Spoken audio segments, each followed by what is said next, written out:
Enrique Silva, assistant professor in the city planning program here at BU. Oh my God. Yes. Thank you very much. I think for me, the key word of you've thrown so many wonderful ideas and it's been so provocative. But for me, the key word right now is innovation. Yeah. What we mean by it, what's conceptualized Yes. by innovation, and I don't think you're saying this necessarily, but everything seems to be so linear and kind of modernist and kind of going up and up and up. And then, so I'm wondering, with your example of Los Angeles, if we don't build the 24 lanes No. and the city, it's a dual city, is that the innovation? Well, it might be. No, I think that's a very good point. It's a very good question.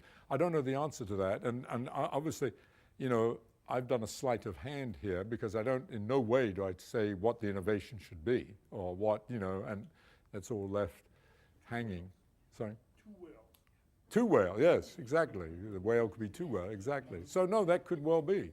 That could be an innovation, you know, that we really actually take it seriously, you know, and actually try to help design a city that way. Because the amazing thing, I shouldn't say this to an urban planner, but you know, one of the things that that comes out of this that is amazing to me, so it's independent of, you know, it's just the data. The data says that, you know, after all, what it says is that you tell me the size of a city, it's in the United States, just like I said with the animals, I can tell you this enormous amount of data about it on the average. You know, it should have 247 police and it ought to have 57 AIDS cases and produce 27 patents and so on. Well, those are all off by a little bit, but nevertheless, and that is amazing because it's independent of all the planning and the geography and the politicians and so on at about an 85% level, you know.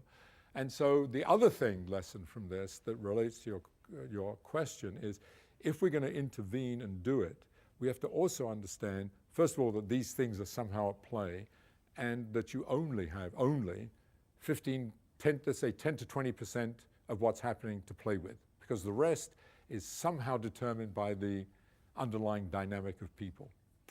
And so that's what will play itself out in this bifurcation. And so if we understand it, if this is right and we understand it, we can facilitate that.